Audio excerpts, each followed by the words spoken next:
para un extraño momento de ocio cultural, un oasis de normalidad en la intensa rutina de dos científicos académicos y su hijo, Leonardo Santoro, de 7 años y 3 meses, cuyo silencio era habitualmente más elocuente que cualquier diálogo. Leo, con sus ojos de un azul pálido casi plateado, iba de la mano de la doctora Sofía Rossi Santoro, su madre arqueóloga, mientras su padre, el doctor Ricardo Santoro, ingeniero estructural, chequeaba la integridad de una viga visible con una mirada casi profesional. La rutina era predecible hasta en su belleza. Un paseo por las salas menos concurridas, el análisis silencioso de las técnicas de pintura por Sofía, el comentario sobre la estructura de los arcos por Ricardo y la quietud metódica de Leo, que organizaba mentalmente los detalles de cada marco.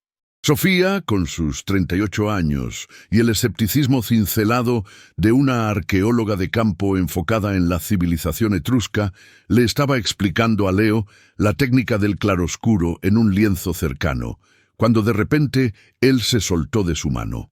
El doctor Ricardo, de 41 años, pragmático e ingeniero de restauración obsesionado con la seguridad estructural, notó el cambio instantáneo en el ritmo respiratorio de su hijo, una microsignal que solo un padre excesivamente protector notaría.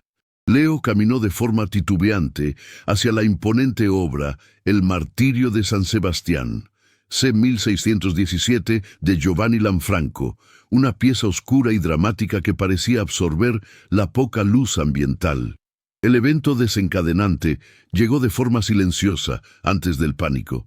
Leo extendió su mano pálida y tocó el marco de madera oscura y áspera, una tabla de roble centenaria que olía a trementina y tiempo seco. En ese instante de contacto físico, los ojos plateados de Leo se tornaron vívidos, casi oscuros, y su cuerpo tembló con una convulsión súbita y violenta, como si hubiese recibido una descarga de alto voltaje. Su grito, agudo y primal, rasgó el silencio solemne de la sala del trono, un sonido de puro terror que resonó en las bóvedas de mármol frío y lustroso, rompiendo la paz ceremonial de la galería y haciendo que los pocos visitantes se voltearan en shock, la respiración atrapada en la garganta. En medio del ataque, con el rostro bañado en sudor frío y lágrimas, el niño comenzó a gritar, pero no eran las palabras de un chico asustado, sino una cadencia gutural y rítmica en un idioma irreconocible. Ricardo, con una agilidad espantosa, corrió para sujetarlo, sus brazos fuertes y protectores envolviendo a su hijo en un abrazo de hierro. Pero Leo se debatía, profiriendo palabras que sonaban a latín arcaico, un lamento de dolor y pavor incontrolable. Sofía se arrodilló, el pánico congelando su mente analítica, tratando de calmar a su hijo mientras observaba las venas hinchadas en su cuello, el miedo visceral superando todo su entrenamiento académico. Finalmente, el cuerpo de Leo se relajó en los brazos de su padre, exhausto, y la primera evidencia de conocimiento imposible emergió en un susurro erudito. Leo miró la pintura de Lanfranco, señalando las flechas que perforaban el cuerpo de San Sebastián, y su voz, aunque baja, era grave y contenida, un tono que no pertenecía a un niño de 7 años. «La flecha está equivocada», dijo, con la precisión de un experto en armamento de la antigüedad. «No es de fierro, es plomo. Fue plomo envenenado lo que lo mató, no el acero de los soldados, el legado de Nerón. No está muerto, solo enterrado bajo la tumba. El anillo está con él».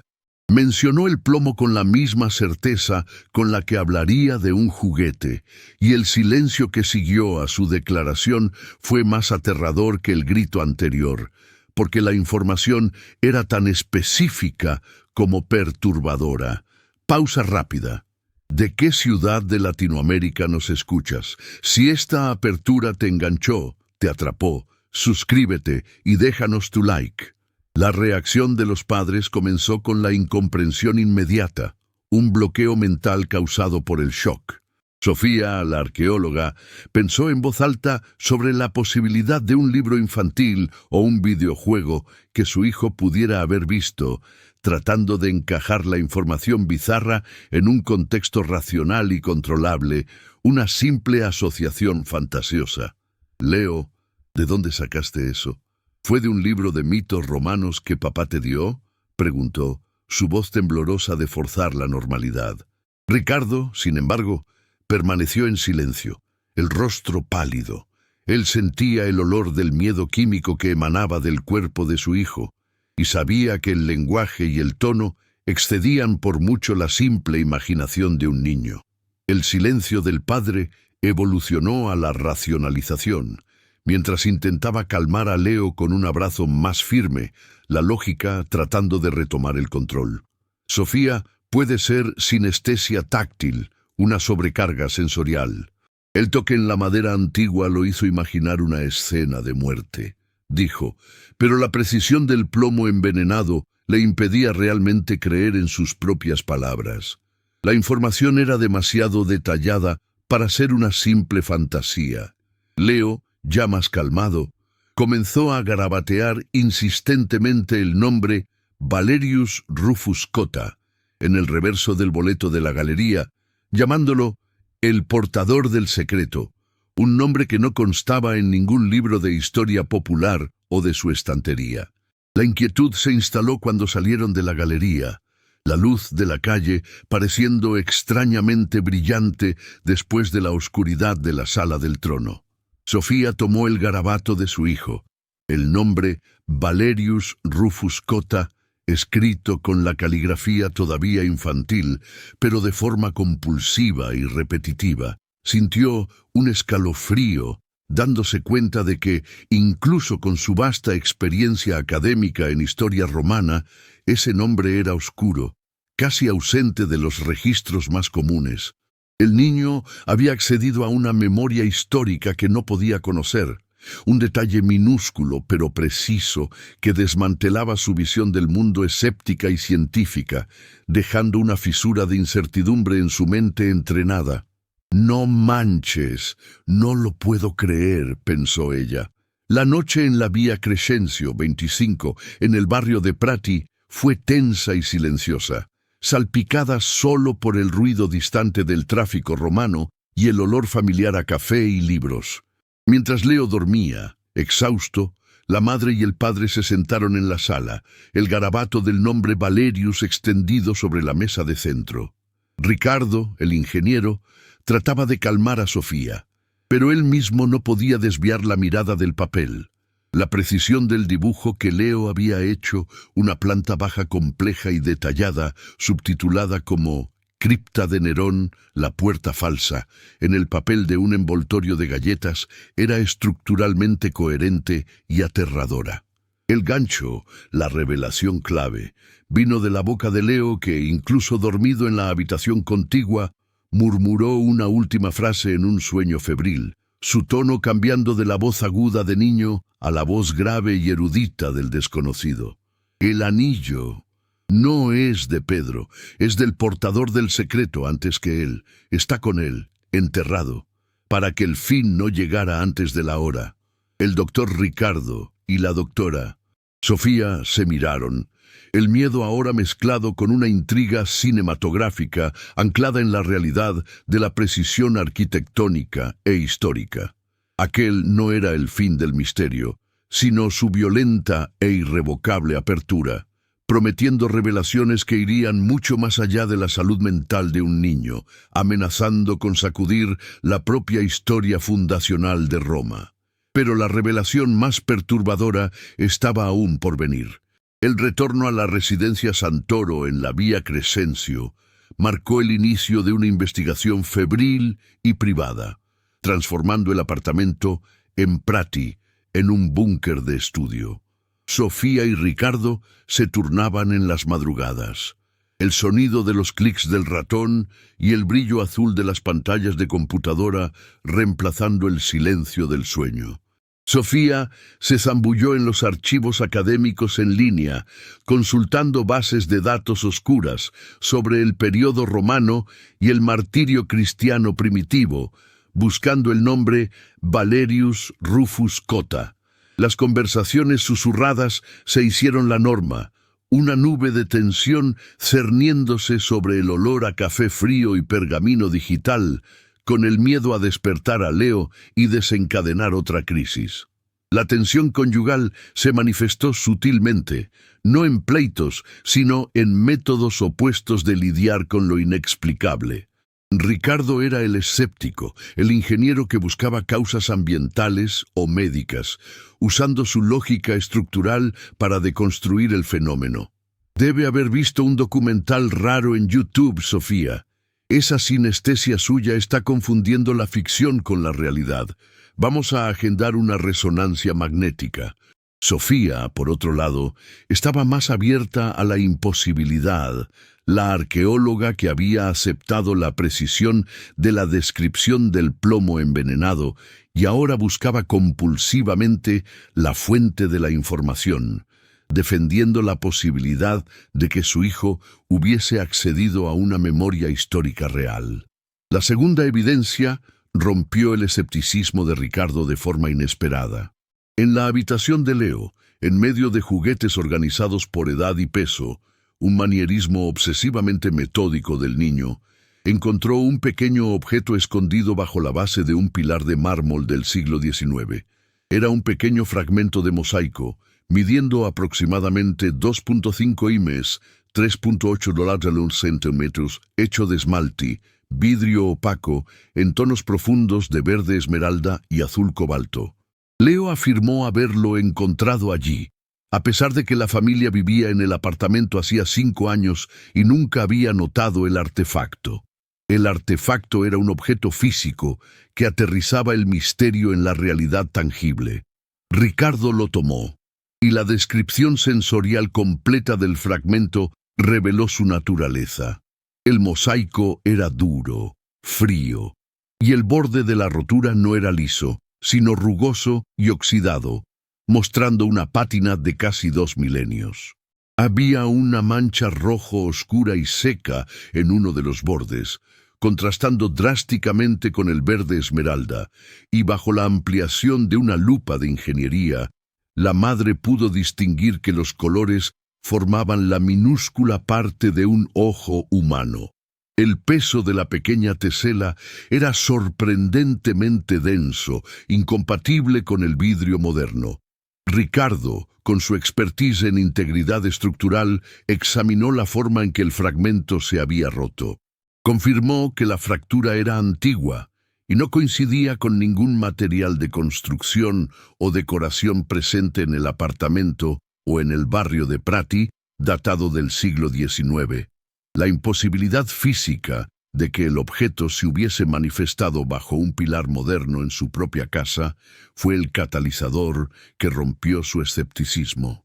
Ya no podía racionalizar el descubrimiento como imaginación o enfermedad mental. La verdad de su hijo ahora exigía una validación científica externa. La decisión de buscar expertise externa fue tomada en un silencio tenso en la cocina. Los dos padres, con los ojos hinchados por el cansancio, pero con una fría determinación, acordaron que la prueba no era la palabra de Leo, sino el mosaico en sus manos, y que necesitaban un análisis de composición y datación irrefutable para sustentar la precisión arqueológica de la memoria de su hijo. Sofía activó su contacto más confiable y riguroso en el área de materiales, la profesora Isabella Moretti. El encuentro con la primera especialista local fue el 21 de octubre en el Laboratorio de Arqueometría de la Università degli Studi Roma III, en el área de Ostiense. El laboratorio olía a reactivos químicos y ozono, el zumbido constante de equipos de alta precisión llenando el aire frío y fluorescente. La prof. Moretti, de 55 años, jefa del departamento, Usaba gafas de montura roja gruesa y tenía manos firmes, manchadas por años de trabajo con artefactos antiguos, lo que le confería credenciales incuestionables. Su escepticismo inicial era tangible.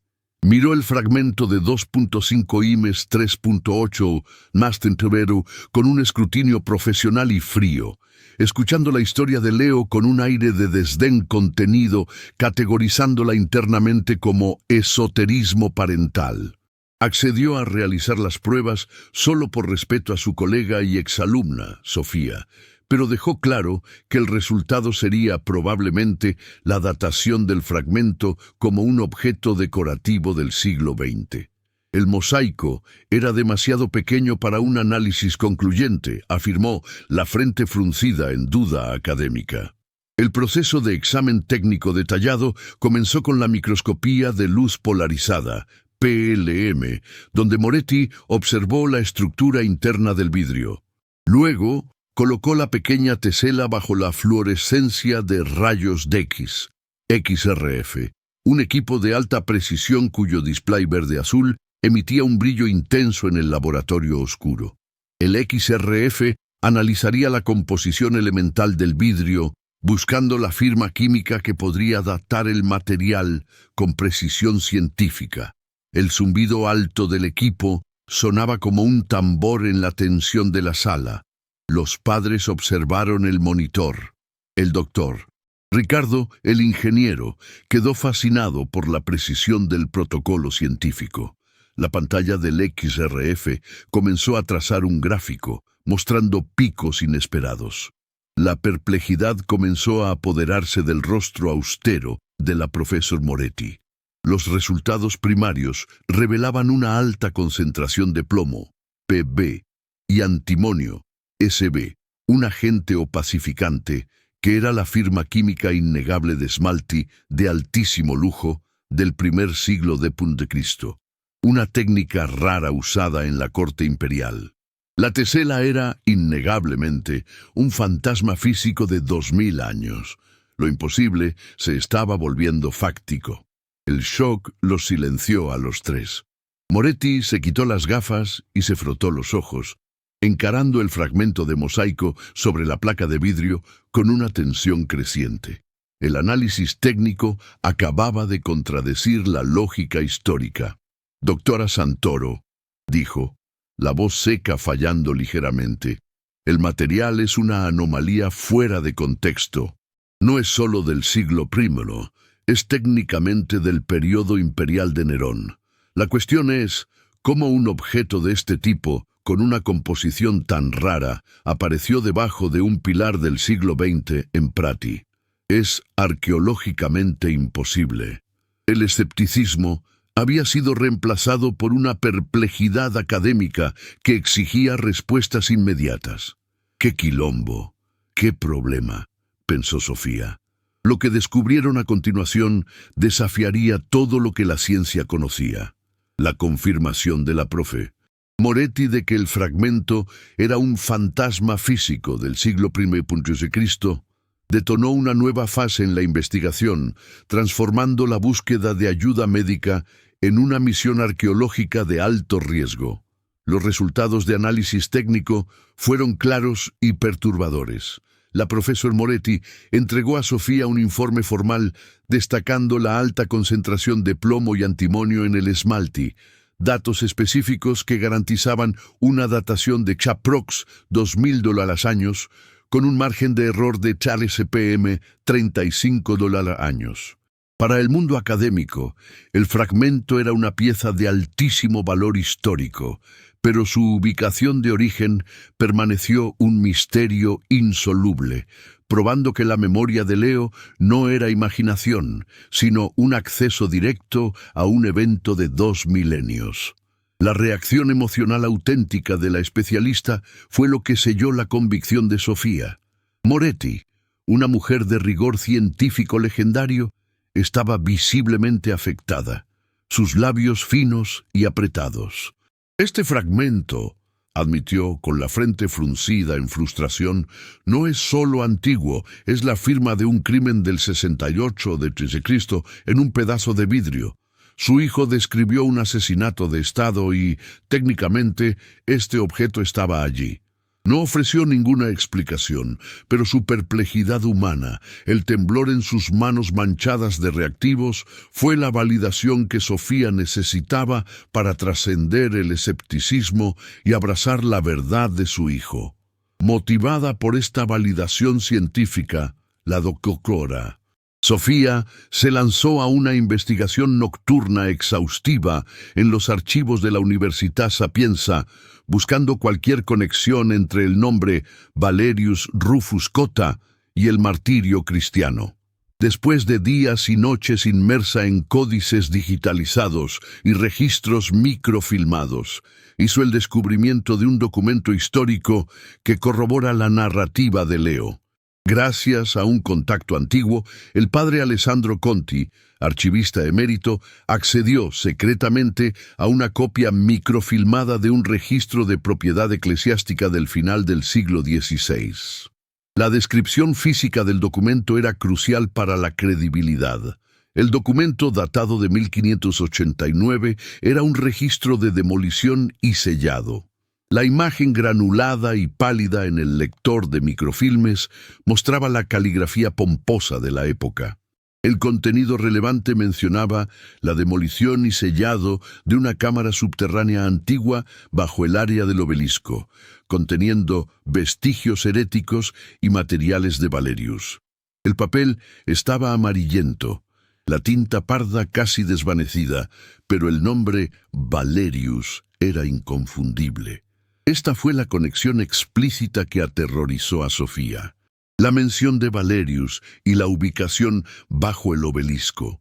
El marco central del Vaticano, el antiguo Circo de Nerón, estableció un lazo documental entre la memoria de su hijo y la historia secreta de la Iglesia. El fragmento del siglo I d.C. estaba ligado a un oficial romano oscuro cuyo nombre la Iglesia había intentado borrar y sellar 1500 años después.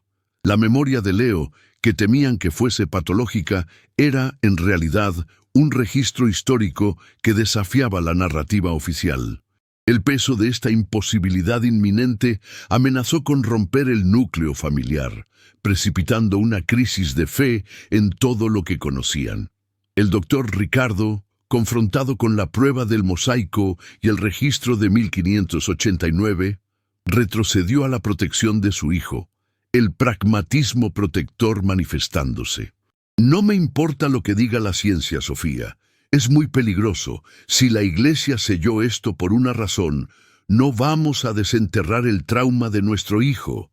Temía que la exposición a esa verdad pudiera destruir la cordura de Leo. En esa misma noche, tuvieron una escena íntima entre padres, expresando miedos reales en el apartamento. Sentados en la oscuridad de la cocina, Ricardo abrazó a Sofía y ella podía sentir la rigidez de su cuerpo, la tensión de un ingeniero que no conseguía encontrar un cimiento seguro para el fenómeno. «No sé quién o qué es Ricardo», susurró Sofía, la voz embargada, «pero está sufriendo.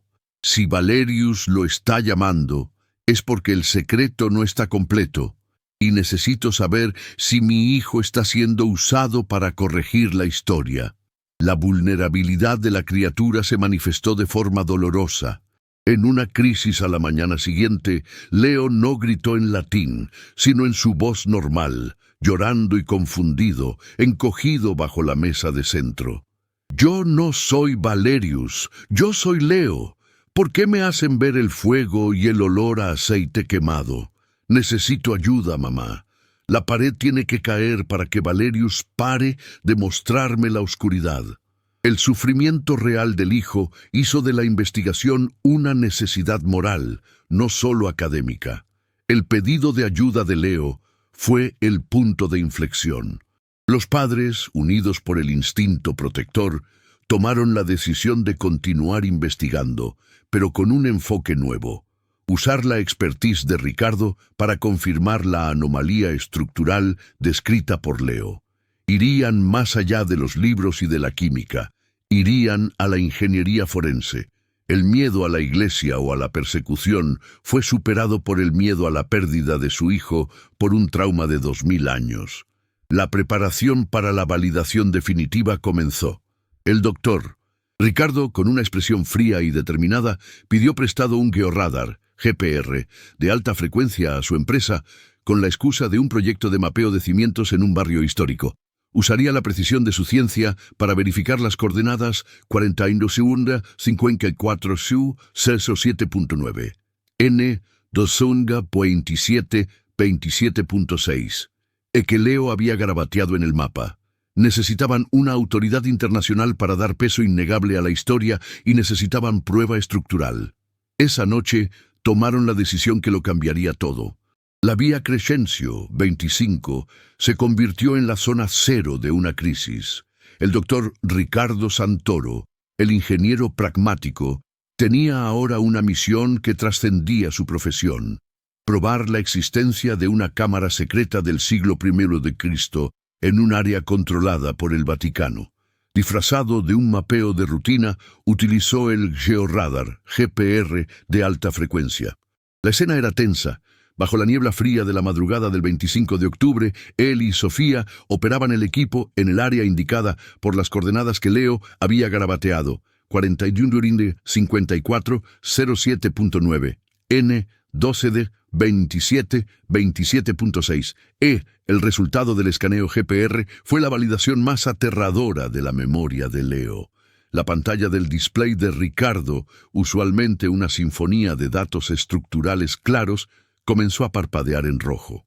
El GPR detectó una anomalía masiva, no un cimiento o un pozo, sino una cavidad estructural hueca y deliberadamente sellada a una profundidad exacta de 12.5 metros, exactamente donde el documento de 1589 mencionaba el sellado. Era una estructura subterránea compleja y totalmente aislada de los cimientos modernos, confirmada como la cripta de Nerón, la puerta falsa, descrita por Leo. La frialdad de la ingeniería ahora confirmaba la imposibilidad. Con la prueba estructural en mano, Sofía necesitaba una autoridad incuestionable para validar la anomalía.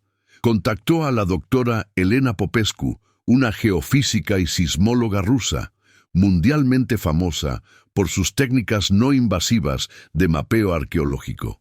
Popescu era una leyenda académica, conocida por su integridad y por jamás doblegarse a la presión política o religiosa. La excusa de Sofía era académica: un mapa inusual que necesitaba un análisis geofísico predictivo. Popescu, en Moscú, inicialmente reaccionó con escepticismo, pero la precisión milimétrica de los datos GPR enviados por Ricardo la intrigó a tal punto que exigió ver la planta baja dibujada por Leo.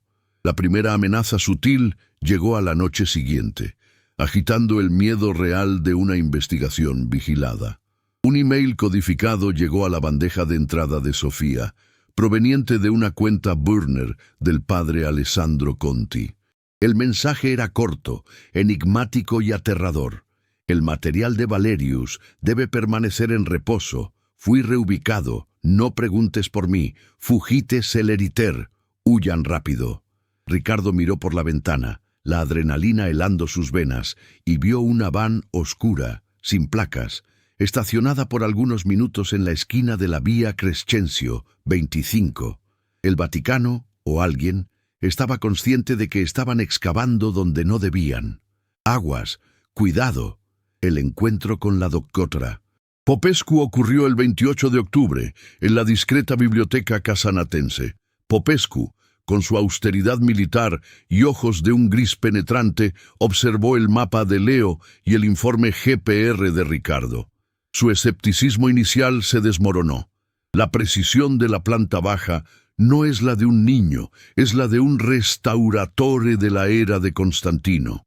Y la anomalía a 12.5 metros es la firma de una construcción de contención imperial. No dudó. Esa cámara fue sellada con la misma tecnología usada para proteger la cúpula del Panteón. Es inexpugnable, y la profundidad sugiere un sepultamiento forzado. El clímax de la prueba final vino entonces, derribando cualquier esperanza de vuelta a la normalidad. Ricardo, al cambiarse esa mañana, sintió algo duro en el bolsillo del saco que usó en la Galería Doria Pamphilj. El objeto, envuelto en un pañuelo de papel manchado con la sangre seca de Leo, era un anillo de sello romano pequeño y pesado. El metal estaba oscurecido por la pátina, pero la piedra de ágata tallada era de una belleza terrible. Popescu, la geofísica, lo tomó y con un suspiro de shock identificó el grabado. Un perro de caza con 3 cabezas, una clara y rara alusión imperial al Cerbero de Nerón. El anillo de Valerius, el portador del secreto, estaba en manos de los Santoro. «Este no es el anillo de un apóstol», dijo Popescu, sus ojos grises fijos en Sofía. «Es el anillo de un alto oficial de la Guardia Pretoriana, un sello de poder absoluto, y estaba sellado a $12.5 metros, enterrado con el legado de Nerón. Si el anillo está aquí, en sus manos, es porque el sellamiento fue violado. Y su hijo, él es la llave que está abriendo la cerradura de 2000 años». La doctora Popescu validó la anomalía estructural. La doctora Sofía validó la historia. Y el anillo de Valerius validó la memoria de Leo. La única opción que quedaba era la acción inmediata. Sabían que la cámara sellada a $12.5 metros contenía un secreto que el Vaticano había silenciado hacía siglos. Un secreto ahora resucitado por la mente de su hijo. Aquel anillo no era solo una prueba, era una licencia para invadir. La noche del 03 de noviembre era fría, húmeda y salpicada por una oscuridad opresora bajo la Basílica de San Pedro. La jornada al epicentro no fue heroica, sino furtiva, movida por la desesperada necesidad de protección paterna. El doctor Ricardo, con su mochila de ingeniería repleta de herramientas especializadas, perforadora endoscópica, fibra óptica y el georradar GPR, guió a Sofía, que sujetaba a Leo, entumecido y en un silencio espantoso, hacia la entrada de mantenimiento subterránea, un punto ciego en el sistema de seguridad del Vaticano. Los preparativos incluyeron linternas de cabeza y ropa oscura y discreta. El trayecto una pesadilla de pasillos helados y tuberías goteantes hasta la llegada al lugar exacto bajo el obelisco vaticano. La descripción sensorial completa del lugar crucial era claustrofóbica. El aire era denso, cargado del olor a tierra mojada, moho antiguo y el olor metálico de herrumbre. El silencio era absoluto y opresor, roto solo por el sonido húmedo de gotas de agua cayendo de la bóveda. La iluminación venía solo del haz blanco y concentrado de las linternas, que revelaba paredes de mampostería antigua y una losa de concreto que sellaba la cámara a $12.5 metros de profundidad, confirmando los datos de la ingeniería. La sensación era de estar en un vientre de piedra, a punto de romper un tabú de 2 milenios. El doctor Ricardo, guiado por el dibujo de Leo, identificó el punto exacto de la anomalía en la pared. Instaló la perforadora endoscópica y el proceso de revelar a cámara lenta comenzó con el ruido estruendoso y metálico de la broca rompiendo el concreto del sello de 1589. El sonido hueco de la perforación indicaba el vacío de la cámara. Sofía cubrió los oídos de Leo, cuyo rostro estaba pálido y cuyos ojos plateados estaban fijos en la pared, en un estado de trance silencioso. Cuando la broca paró, Ricardo insertó la sonda de fibra óptica y la pantalla portátil reveló un interior oscuro y pequeño, sin tesoros, pero con una estructura simple en la esquina. El silencio inicial fue total, pesado de expectativa y temor. Ricardo encendió la linterna de cabeza hacia el agujero y el haz iluminó la estructura, un pequeño osario rectangular de mármol blanquecino, simple y solemne, cerrado con un sello de cera roto. No había oro ni reliquias ostensibles, solo la inscripción rasa de las letras BRC, la sigla de Valerius Rufus Cotta. La prueba física final era una tumba simple, exactamente donde la memoria de Leo indicó que estaría, conteniendo la verdad, no la riqueza. El doctor Ricardo usó un analizador de tensión acústica de su mochila, realizando la validación técnica inmediata en el lugar. La lectura confirmó que la densidad del mármol del osario era consistente con artefactos del primer siglo, el peso del objeto siendo demasiado denso para ser moderno. Luego, Leo extendió la mano, el miedo superado por la urgencia, y tocó la superficie fría y áspera del osario. En ese instante, sus ojos plateados cambiaron a un azul profundo y calmo. La conexión emocional explícita con la jornada del niño fue visible. Suspiró, un suspiro de alivio puro, y la memoria de Valerius finalmente parecía descansar. «Ya no tiene miedo, papá. Solo quería descansar. Escondió el anillo del pescador original aquí», susurró Leo, la voz volviendo a su tono infantil normal. La revelación que cambió la dirección de la historia fue el contenido del osario. La apertura cuidadosa, filmada por la cámara de Ricardo, reveló los restos de huesos y al lado el anillo de sello verdadero, desgastado, con una inscripción que no era de Pedro, sino una fecha codificada, una profecía sombría sobre el fin de la pureza de la Iglesia. El momento donde el significado completo es revelado alcanzó a Sofía con la fuerza de un rayo. Valerius, el oficial imperial, no era un enemigo de la Iglesia, sino un protector leal que selló el anillo verdadero, el símbolo máximo de autoridad papal, para impedir que su inscripción profética fuese usada o que la línea papal fuese corrompida antes de un tiempo que él llamó la hora.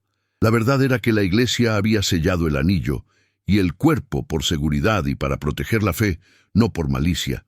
Hubo una transformación visible en tiempo real en los padres. Ricardo fotografió el anillo y el osario, su rostro cubierto de polvo, pero marcado por una convicción silenciosa. El pragmatismo había dado lugar a una fe en lo inexplicable, movida por el amor.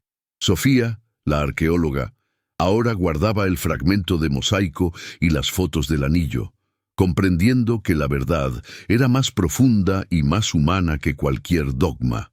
El anillo del pescador oficial era, por lo tanto, una sustitución canónica. La resolución emocional vino cuando volvieron a casa, exhaustos. Leo, en paz, durmió profundamente, sin pesadillas. El epílogo breve, un salto temporal de 1 mes y 7 días. Los Santoro fueron forzados a firmar un acuerdo de confidencialidad con el Vaticano. El anillo fue sellado nuevamente, pero en un lugar seguro, y la cripta herética fue sellada con la prueba forense de Ricardo. La familia Santoro guardaba las fotografías y el fragmento de mosaico de Valerius, la prueba de que la conciencia trasciende el tiempo. La reflexión filosófica final que resuena más allá de la historia flotó en la sala. Ricardo miró a Sofía, el silencio ahora cargado de una nueva verdad. «El fin nunca es la fecha en un anillo, Sofía», dijo, mientras Leo dormía tranquilamente. «El fin es cuando la verdad se vuelve irrelevante, y nuestro deber ahora es garantizar que no sea olvidada de nuevo. Ni la verdad, ni él,